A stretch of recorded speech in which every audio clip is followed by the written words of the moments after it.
So hello guys, what's up? It's me again, Alicia ninyo, nagbabalik muli para sa ating panibagong video. So, pasensya nyo na mga minamahal kung nasa driving session tayo ngayon na nagvo-vlog. Gawa nga po ng meron tayong madali ang lakad at meron din naman tayong madali ang content. So ngayon nga po, pag-usapan natin mga minamahal na ang iilang abogado, di umano sa kampo ni Vice President Sara Duterte ay pinagsabihan na daw po etong si Sara na bago pa ba maganap ang impeachment or kung alam mo na ikaw ay tagilid, pinapag-resign nila. Actually, pwede yun mautak na moves yun ni Sara Duterte na dapat sana noon niya pa ginawa, 'di ba? Na mag-resign, pero bakit ngayon niya lang gagawin kung saan doon malapit na siyang ma-impeach. So alam naman natin na nagkaroon po ng regudo na hindi naman natuloy dyan sa Senado at madami nga pong mga DDS ang sobrang excited, katulad ni Malutiktik, 'di ba? Na yung ating kaibigan na si Mau, kinasuhan niya pala dahil lang sa sa baboy na na mukha. By the way, kasama ko pa nga po pala si Mike Cervera. Yan. Siya po yung driver ko Driver lang natin siya ngayon. So, yun na nga po mga minamahal. Yung mga DDS ay sobrang excited nga po na palitan itong si Tito Sotto. Kasi alam naman natin na itong si Tito Sotto, ay talaga nga namang pag nagkaroon ng impeachment complaint, aasikasuhin niya. Hindi siya katulad ni former Senate President Chis Escudero na dinilayed, pinatulog, dinrable, at kung ano-ano pa, 'di ba? Para nga lang ma-delayed itong impeachment complaint laban kay Vice President Sara Duterte. Tapos ang ending, humingi pa sila ng tulong dito nga po sa Supreme Court. Now, mga minamahal, itong mga narinig nating balita, nakita ko yan kanina sa Net25 na yung mga abogado ni Vice President Sara Duterte, pinag-uusapan na daw nila ang posibleng pag-resign. Isa lang yung ibig sabihin nito. Alam na talaga ni Sara Duterte na mai-impeach. Oo. Halatado na ang galawan na desperado na mga minamahal itong si Sara Duterte para makatakbo pa ulit siya bilang presidente ng bansang Pilipinas para hindi siya magkaroon ng violation. Ang gagawin niya na lang ay magre-resign na lamang siya. Magkukusa siya mga minamahal na mag-resign. Actually, VP, kung ginawa mo yan noon, mas maganda. Pero kasi yung ginawa niya ngayon, na yan taktika na yan mga minamahal. Oo, desperadong galawan. Oo, scapegoat niya na lang yan. Total, ilang taon na lang din naman 2 years, no? Boss Mike, 2 taon na lang din naman, no?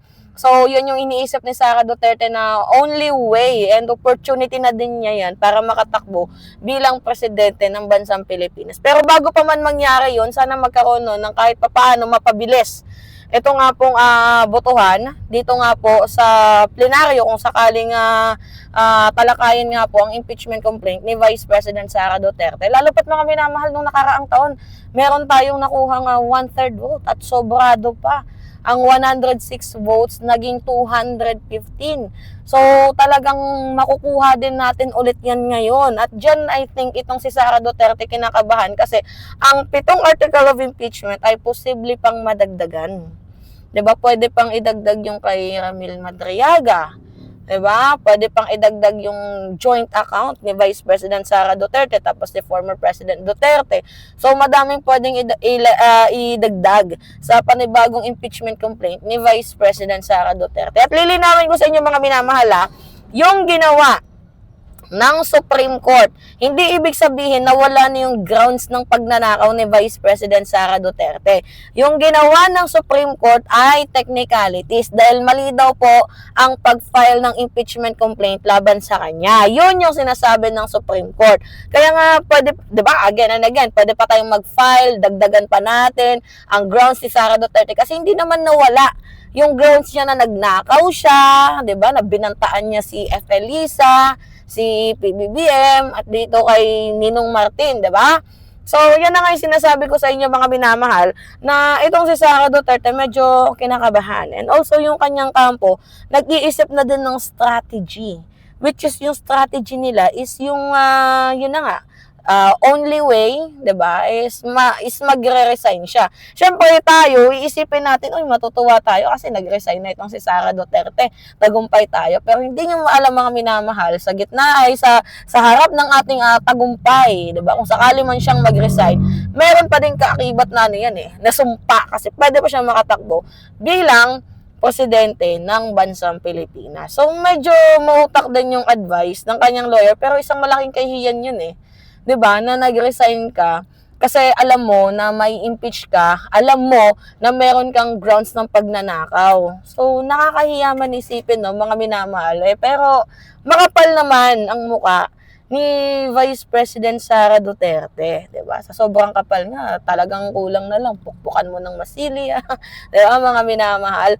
So, yung nangyari ngayon, doon nga po sa Senado, nag-post pa nga itong si Kiko Pangilinan ng power sharing. So, ibig sabihin ay talaga nga namang may impeach na itong si Vice President Sara Duterte. Power sharing ba naman? Nandun si Tito Soto, nandun si Loren Legarda, 'di ba? Nandun sila Mig Zubiri.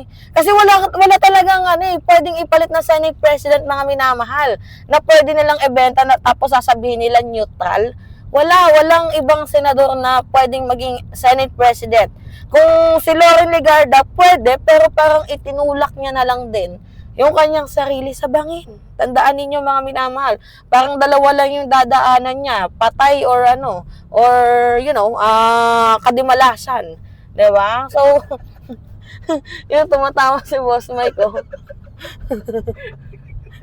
tangina mo. Kadimalasan.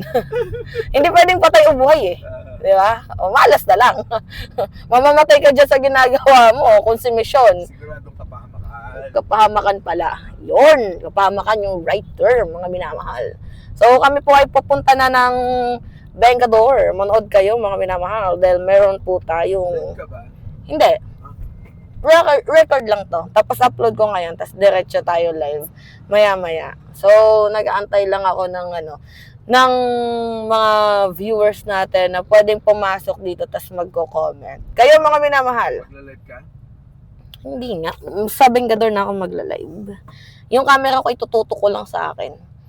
Ano ang masasabi ninyo, mga minamahal? So, comment down below.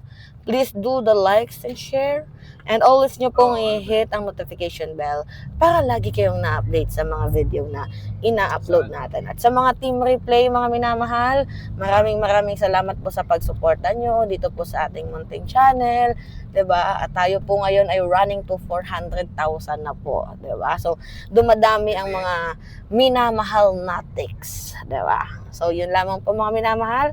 Kayo po ay mag-iingat palagi. So, alright, end na tayo ng ating video. Oray sino, pag-garte ka niya man, pakibibiyanan na yun. Diba?